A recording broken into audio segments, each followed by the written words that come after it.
Assalamualaikum. I am Hafza Aliza Yaqub. Welcome to my YouTube channel Psychological Learning with Aliza Yaqub. Today we discuss on psychodynamic theories of personality. यानी कि psychodynamic theory जो कि fried ने पेश की है, इसके मुताबिक उसका हमारी पर्सनैलिटी के अंदर क्या अहम रोल है। साइकोडायनामिक थ्योरी जो है वो हमारी पर्सनैलिटी के ऊपर कितना असरअंदाज होती है या हमारी पर्सनैलिटी को किस तरह चेंज करती है या किस तरह बनाती है, आज हम इसे डिटेल में डिस्कस करेंगे। साइकोडायनामिक थ्योरी को फ्राइड थ्योरी भी कहते हैं क्योंकि ये थ्योरी जो थी वो सिगमंड फ्राइड ने पेश की थी। Dynamics of personality. The dynamics of personality trait are essentially determined by the context of a person's life and vary depending on change in that life. The continuity of these change is processual and does not fit into the structural approach. Conclusion: modern personality psychology has contradictory trends. यानी कि जिस तरह हमारी life गुजरती है, जिस stages के साथ हम बड़े होते हैं, चेंजिंग आती हैं, उसी तरह हमारी पर्सनैलिटी के अंदर भी चेंजिंग आती है। Personality dynamic is an umbrella term that encompasses all process, mechanism and changes that are involved in the development and manifestation of personality. It includes normative dynamic, average, contingencies between situation variable and state, and individual difference therein. Specific personality dynamic इसमें include होता है process of learning. जिस तरह हमारी as ज़्यादा होती है, हमारी प्रोसेस ऑफ लर्निंग हम उतना ज़्यादा लर्न करते हैं। जब एक छोटा बच्चा होता है वो पहले वो थोड़ी चीज़ को लर्न कर पाता, बाद में ज़्यादा। Process of problem solving, communication process and needs function on team बना के वर्क करते हैं। Maintenance of head and development directions. Fried ने ह्यूमन कॉन्शियसनेस को लेवल ऑफ अवेयरनेस को तीन जो है उन लेवल ऑफ के अंदर डिवाइड किया, जिसमें आ जाता है consciousness, preconscious and unconscious. Level of conscious जो है उसमें आ जाता है id, ego and superego. Id के अंदर जो होता है एक इंडिविजुअल वो अपनी हर एक जो नीड होती है, उसकी जो ख्वाहिशात होती हैं उसको पूरा करता है। ईगो जो है वो इड और सुपर ईगो को मेंटेन करती है, वो रियलिटी बेस होती है, जबकि जो सुपर ईगो होती है वो मोरालिटी बेस होती है, उसमें मोरल वैल्यूज़ के ऊपर ज़्यादा फोकस किया जाता है। According to Freud 1915, the unconscious mind is a primary source of human behavior. Like an iceberg, the most important part of the mind is the part you can't see या you cannot see। यानी कि fried के मुताबिक जो unconscious mind है इसका हमारी personality के ऊपर बहुत ज़्यादा रोल होता है। अनकॉन्शियस जो कि चीज़ें हमारी जो बातें या इवेंट्स या जो हमारे अनकॉन्शियस में चले जाते हैं, अनकॉन्शियस माइंड में चले जाते हैं, जिन्हें हम जो है करंटली हम वो हमारे माइंड में नहीं होते, हमारी कॉन्शियसनेस की स्टेज के अंदर वो हमारे माइंड में नहीं होते। वो जो है हमारे पास्ट इवेंट्स जो होता है उनका हमारी पर्सनैलिटी के अंदर बहुत ज़्यादा इंपॉर्टेंट रोल होता है। वो पास्ट इवेंट जो है वो इंसान की पर्सनैलिटी को बनाते हैं। ये फ्राइड का आइसबर्ग थ्योरी है, जिसमें वो बता रहा है कि जो कॉन्शियस स्टेज होती है हमारी, उसके अंदर हमारे थॉट और हमारी परसेप्शन आ जाती है कि हमारी थिंकिंग किस तरह की, हमारे ख्यालात किस तरह के, हम किस तरह चीज़ को परसीव कर रहे हैं। जो प्री कॉन्शियस स्टेज है जो कि मिड में आती है, उसके अंदर हमारी मेमोरी आती है जिसे हम स्टोर करते हैं नॉलेज के लिए। यानी जिस तरह के हम कोई मजमून वगैरह पढ़ा है और उसको हम अपने प्री कॉन्शियस में रखते हैं और बाद में हम उसे रिवाइज करके अपने कॉन्शियस में ले आते हैं। अनकॉन्शियस के अंदर हमारे इंस्टिंक्ट्स होते हैं, हमारे फियर्स होते हैं और सेल्फिश मोटिव्स होते हैं जो कि हमारे फुलफिल नहीं हो पाते और हम उन्हें सप्रेस कर लेते हैं, वो हमारे अनकॉन्शियस माइंड के अंदर चले जाते हैं और इनकी बेस के ऊपर ही जो इंडिविजुअल है उसकी पर्सनैलिटी बनती है। Infantile sexuality. Psychoanalytic theory, the concept that psyche, energy or libido concentrated in various organs of the body throughout infancy give rise to erotic pleasure। यानी कि कुछ पार्ट्स ऑफ बॉडी हैं जो कि erotic pleasure देते हैं जिस तरह हम इन्फेंसी से बड़े होते हैं। Fried seduction theory assert that psychoneurosis in adults are caused by reactivation of forgotten recollection of gross sexual abuse that had taken place prior to the age of 8 to 10 years। यानी कि जो पहले हमारे साथ कोई पास्ट में कोई sexual abuse हुआ था उनका हमारी पर्सनैलिटी के ऊपर बहुत ज़्यादा इफेक्ट आता है। Infantile sexuality, it exist children are sexual being substrate independent from biology, nature और culture. Symbolic sexual discomfort stem for continuity between infantile and adult sexuality. Sex and aggression. According to Freud there are only two basic drive, कि हमारी दो basic drive होती है, ठीक है, और these two drive are simple put, sex and aggression. एक sex और दूसरी अग्रेशन, जिसे एरोस थैनाटोस कहा जाता है, लाइफ और डेथ।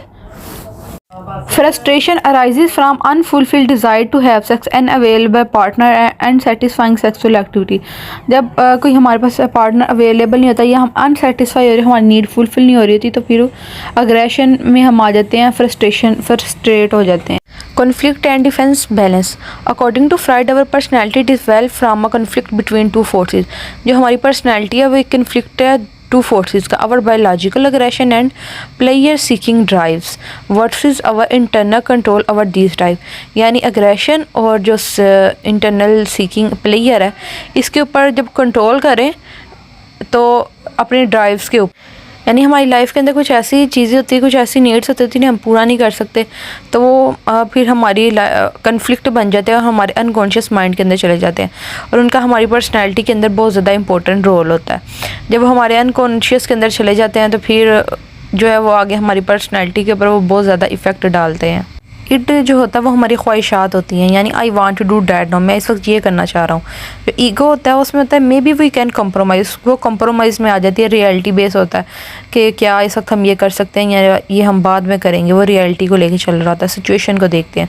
और सुपर ईगो जो होता है उसके अंदर पर्सन जो होता है वो मोरालिटी बेस पे चल रहा होता है, it's not right to do that, कि ये ठीक नहीं है ऐसा करना। तो ये जो तीनों है, ईड ईगो सुपर ईगो, ये फ्राइड ने जो है इनका इंट्रोड्यूस करवाया था और इनका हमारी पर्सनैलिटी के ऊपर बहुत इफेक्ट होता है। कुछ ईगो वाले लोग होते हैं जो कहते हैं मैंने सब कुछ पूरा करना है, इसी वक्त मुझे ये चीज़ चाहिए। कुछ ईगो में फाल कर रहते हैं जो कंप्रोमाइज़ करते हैं और कुछ मोरालिटी बेस होते हैं। Libido and conservation of energy, Freud conceived of the mind as having only a fix amount of psychic energy और लिबिडो, कि हर एक पर्सन के अंदर जो होती है वो फिक्स अमाउंट ऑफ लिबिडो मौजूद होती है। Through the word libido has since acquired our sexual implication in fried theory, it stood for all psyche energy, the energy field the thought process perception imagination memory and sexual energies.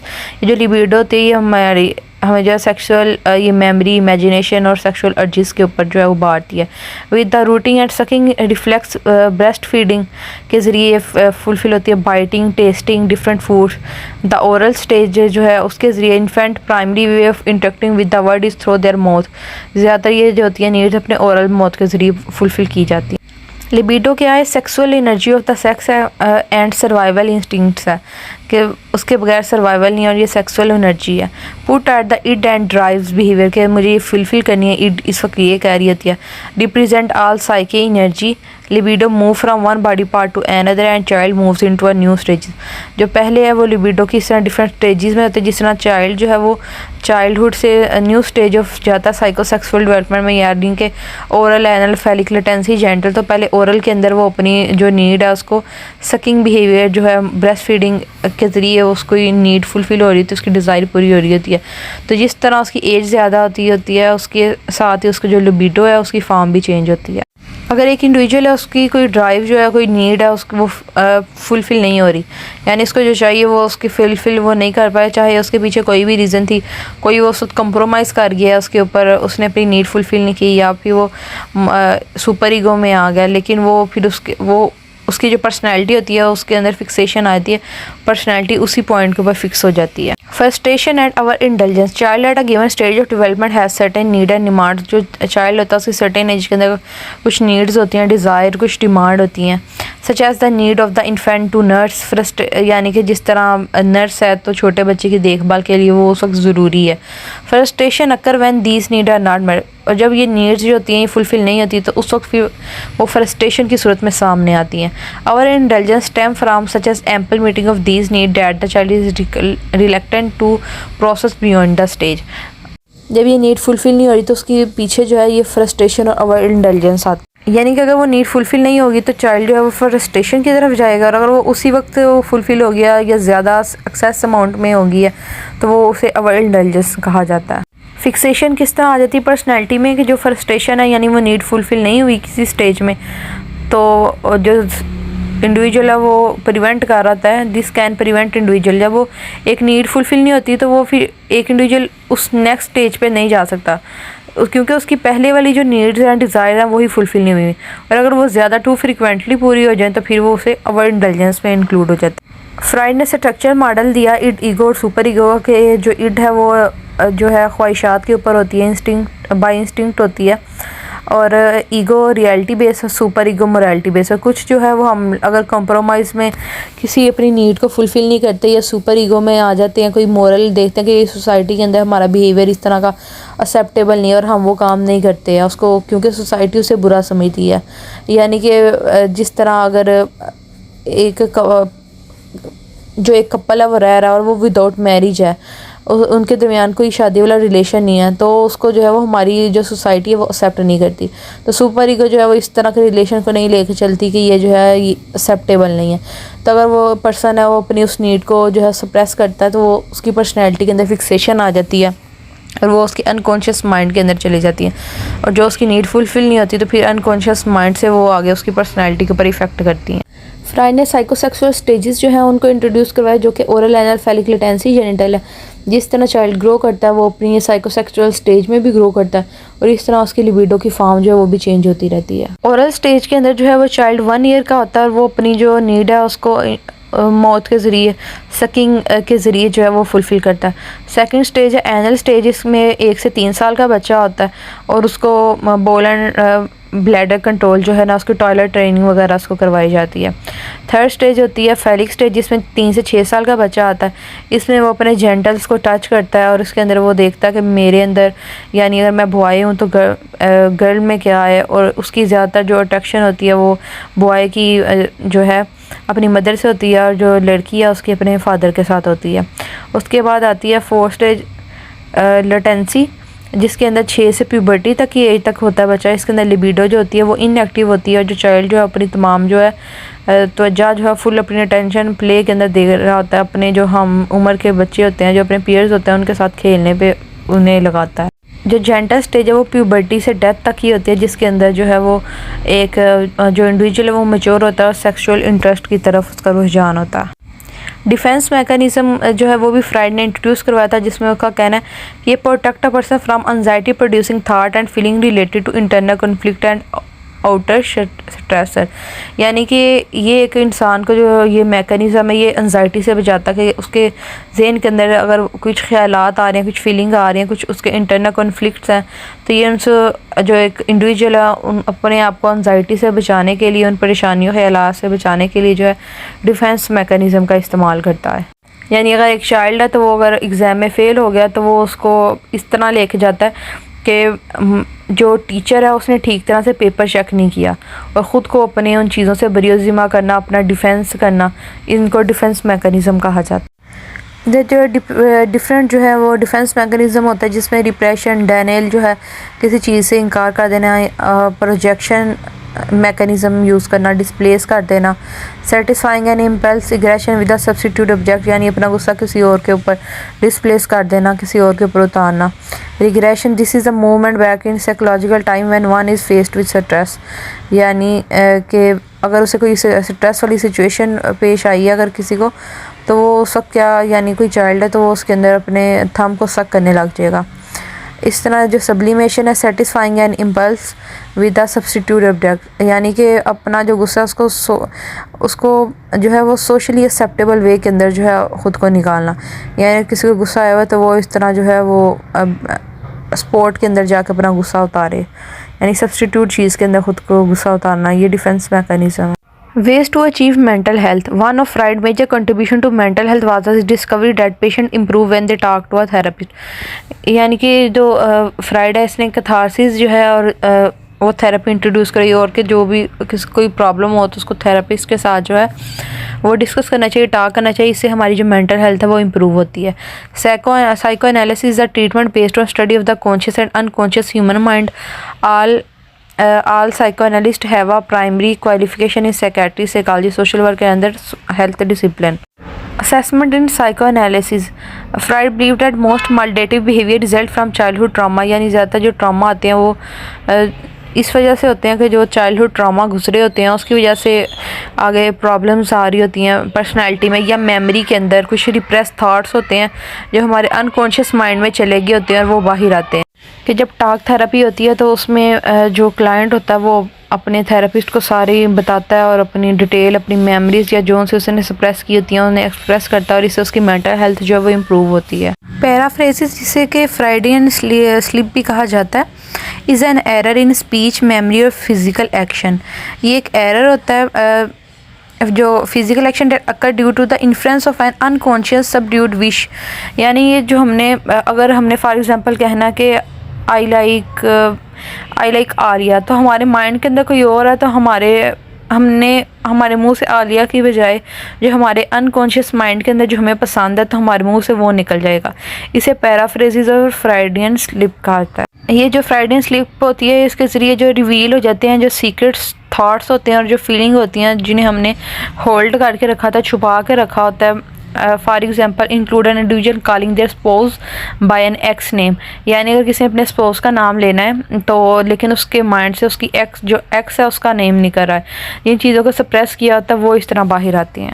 Hypnosis. Freud referred to hypnosis as a tyranny of suggestion. He considered that if one could produce symptoms by giving suggestion to the unconscious, then it is also possible that the unconscious might produce illness or its own. जो unconscious के अंदर हमने जो चीज़ें suppress की होती हैं तो उसकी वजह से इलनेस होती है, मेंटल जो है वो पर्सन जो है वो सेटिस्फाई नहीं होता, उसको उसकी पर्सनैलिटी के अंदर जो है वो प्रॉब्लम्स आ रही होती हैं। With his discovery of hypnosis, Freud depend on it to recreate a state of unconscious which make the production of spontaneous fantasy data capable of revealing hidden fact from conscious। जो इसके ज़रिए भी जो है ये हिडन जो चीज़ें हमने छुपाई होती हैं वो सामने आती हैं। यानी फॉर एग्जांपल अगर एक पर्सन है उसकी स्मोकिंग का ट्रीटमेंट करना है कि वो स्मोकिंग छोड़ दे तो उसको इस तरह ट्रीट करना है कि उसको जब अगर वो दोबारा स्मोकिंग करे भी तो उसके अंदर प्लेयर ना मिले। Hypnosis for a patient with arthritis might include a suggestion that the pain can be turned on like the volume of a radio। जिस तरह रेडियो का वॉल्यूम जो है वो टर्न ऑन हो जाता है, इस तरह वो जो उसकी प्रॉब्लम्स है वो भी एक इंडिविजुअल की टर्न ऑन हो सकती है। फ्री एसोसिएशन वो एक ऐसी प्रैक्टिस है जिसके अंदर एक जो पेशेंट है वो अपने थॉट, ड्रीम और जो मेमोरीज़ हैं उन्हें फुली एक्सप्रेस कर सकता है कि जो भी उसके माइंड के अंदर है वो उसे खुल के बता सकता है। यानी अगर एक वर्ड उसके एप्पल या एक वर्ड हम बोलते हैं ना मदर, तो वो उसे उसके ऊपर जो है खुली अपनी एक्सप्रेस करेगा, अपने थॉट, ड्रीम, मेमोरीज़ वगैरह बताएगा। अगर उसके वो घर वाले अच्छे होंगे, उसकी मदर अच्छी होंगी तो वो उस वे में लेके जाएगा, अगर बुरे होंगे तो वो उस वे में लेके जाएगा, बुरे वे में। तो इससे पता चल जाता है कि जो ये एक पर्सनालिटी के अंदर जो क्लैशेस आ रहे हैं, जो प्रॉब्लम आ रही है वो किस वजह से आ रही है। फ्राइड ने अनकॉन्शियस थाट और इमोशंस को जो है उसको चेंज करने के लिए जो है प्रोजेक्टिव टेस्ट जो है वो इंट्रोड्यूस करवाए ताकि उसके साथ जो एक इंडिविजुअल है उसकी पर्सनालिटी को ठीक किया जा सके। फॉर एग्जांपल जो ये टेस्ट होता है प्रोजेक्टिव टेस्ट, इसमें क्लाइंट जो होता है, जो पेशेंट है उसको एक स्टिमुलस दिया जाता है और उसके ऊपर उसका रिस्पॉन्स चेक किया जाता है और वो जो उसके अनकॉन्शियस माइंड के अंदर जो चीज़ें होती हैं वो उसी के मुताबिक जो है वो रिस्पॉन्स शो करता है और इसके ज़रिए पता चल जाता है कि वो जो एक क्लाइंट है उसकी कौन सी सप्रेस नीड है जिन्हें उसने छुपाया हुआ।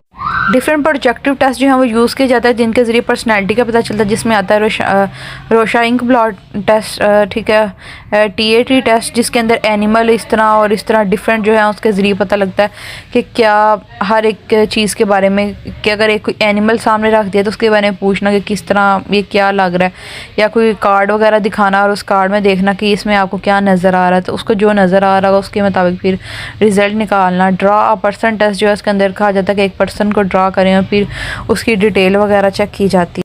इस तरह जो है ये डिफरेंट पर्सनालिटी टेस्ट को यूज़ किया जाता है। हिप्नोसिस के मेथड को, फ्री एसोसिएशन के मेथड को यूज़ किया जाता है जो कि ये फ्राइड ने इंट्रोड्यूस करवाया था, जिसके ज़रिए जो एक इंडिविजुअल है उसकी पर्सनालिटी के अंदर जो उनसे अनकॉन्शियस बातों की वजह से क्लैशेस आ रहे होते हैं वो सामने आते हैं और उन प्रॉब्लम्स को सोल्व किया जाता है ताकि जो एक इंडिविजुअल है उसकी पर्सनैलिटी जो है वो आइडियल बन जाए। ये थी हमारी आज की वीडियो, उम्मीद है आपको पसंद आई होगी। Like the video and subscribe the channel. Thank you so much. Thank you for watching.